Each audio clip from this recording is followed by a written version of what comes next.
What up, everybody? It's time to do another knife review, and I'm sure you can see from the title what we've got today is a Kershaw. What we've got is the Kershaw Strobe. That's a model number 1086X. This is a Kershaw import model. It is not super expensive. You can get one for about $25. Don't pay any more than that for it. This is a Matt Diskin design, and Matt is a custom maker out of the Seattle area. He's a CNC machinist by trade, although I think that he has done very well as a maker, and he is a full-time custom maker now. Matt specializes in automatics, but he does do some manual folders and fixed blades, and he has a couple of designs with Kershaw. One is this folder, and then the other one is a very similar profile and a medium-sized fixed blade, the Diskin Hunter. And I sort of want to get that one because I love this design. Let's get into the specs on this first, knock that out.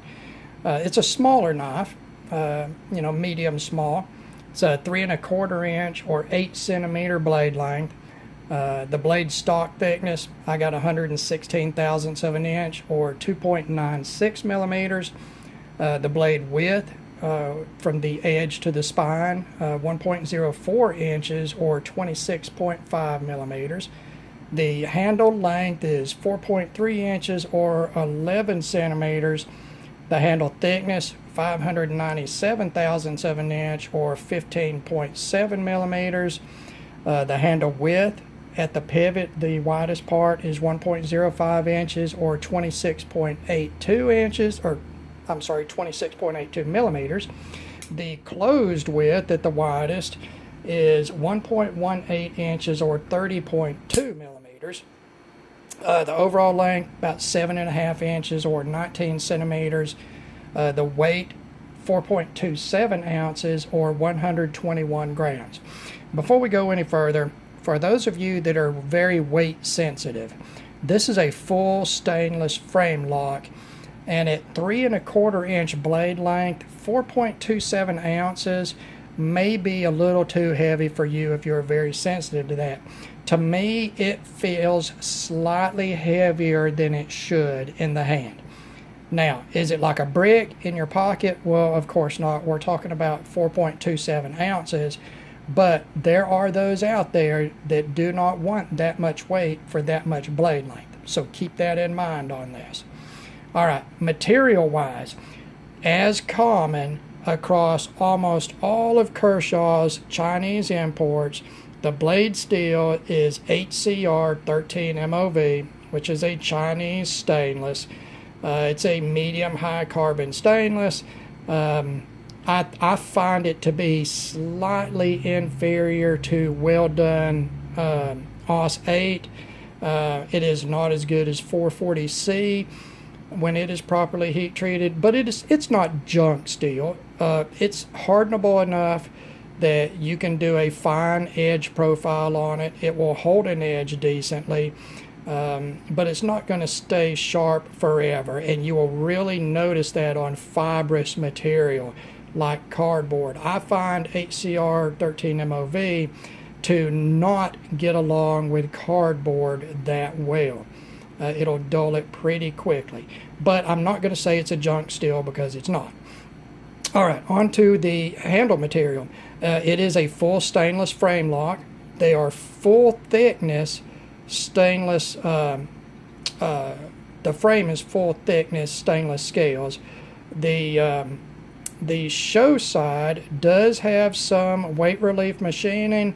The lock side does not, except for the machining required for the lock itself. It is a frame lock.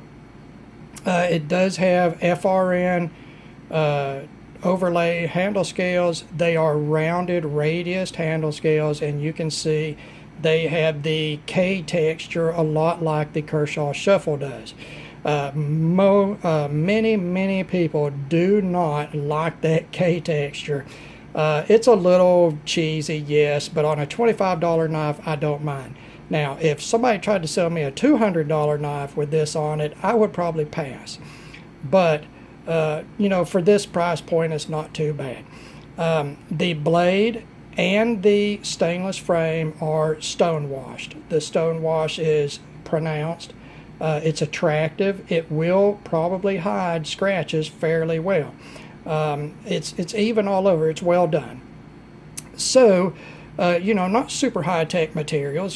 Stainless frame lock, mid-grade Chinese stainless, blade steel. You've got a stamped steel pocket clip. So not super high-end. Not really any junk on it or anything. Pretty decent at the $25 price point.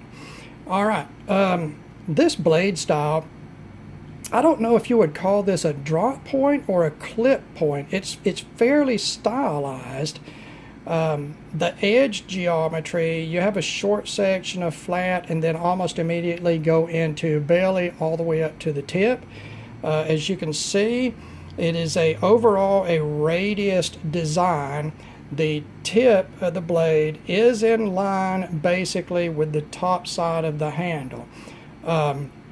So the geometry of the knife overall is very organic. The blade grind is a full flat grind, and then you have this swedge, I guess. It's aesthetic only. It's in the middle of the blade. It does not extend to the tip. But you do have a full flat grind that gives you across this blade width, and with that blade stock thickness, it does give you a fairly thin edge and a fairly thin tip. So keep that in mind. The handle profile, I like this handle profile. To me, it's very classic and very organic. That's one thing I see with Matt Diskin's designs. There's nothing flashy here. It does have the features that I like. It has a nice deep choil here that is deeply pronounced with the flipper tab in the open position. So you're not going to slide up onto the blade if you stab it into something. You do have this palm swell, thins out, a slight bird's beak at the back. Into a reverse position, you do have this flat here. And in conjunction with the FRN backspacer that has this sort of pyramid shaped machining on it that you see does stand proud of the handle scales, you do get good grip in the reverse grip. There is no jimping up on the pivot end of the frame or the blade. So keep that in mind. If you prefer jimping, there is none. It is smooth here. As everything on this was tumbled, the edges feel broken. There's no sharp machine sharpness to it. It's very smooth. The fit and finish is pretty doggone good. I've not had any issues with it. All right.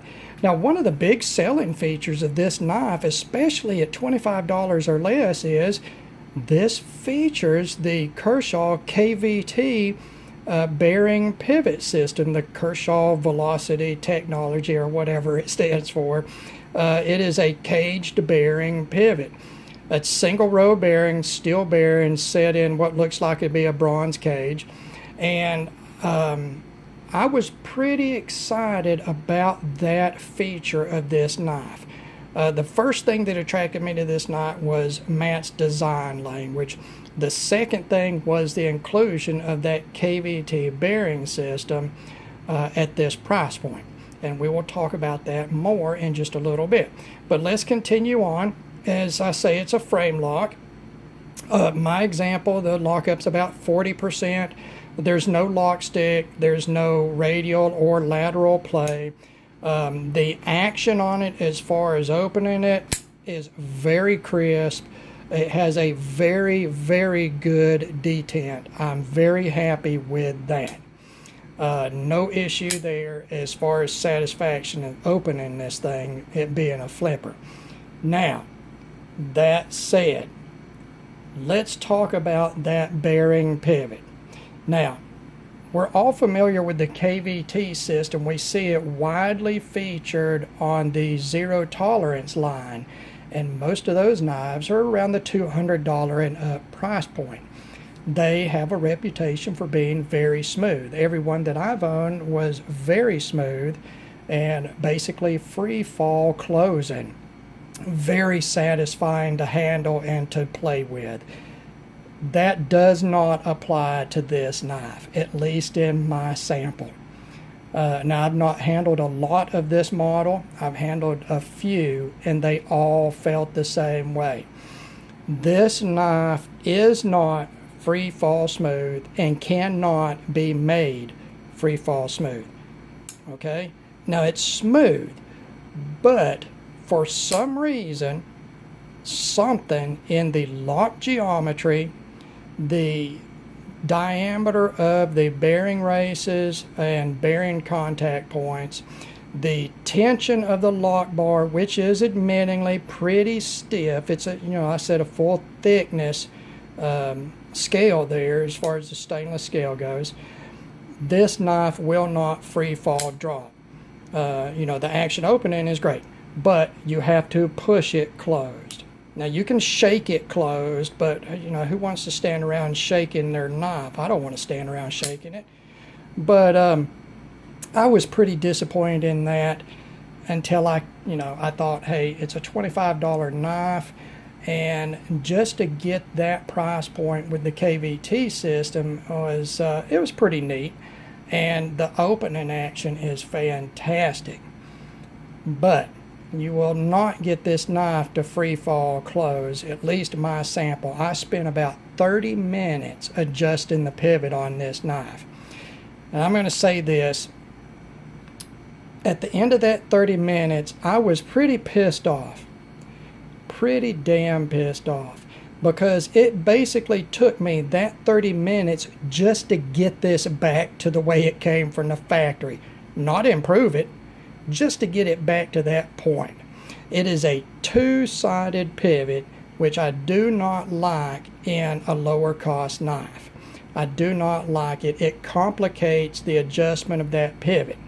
Now, in a higher end knife, if you want extended fine tuning per side of the pivot, that's okay. You've got higher machining tolerances and better designs overall. So I don't have anything against a double-sided adjustable pivot in a higher end knife. But in this knife, it made it damn near impossible to even get it back to the factory setup.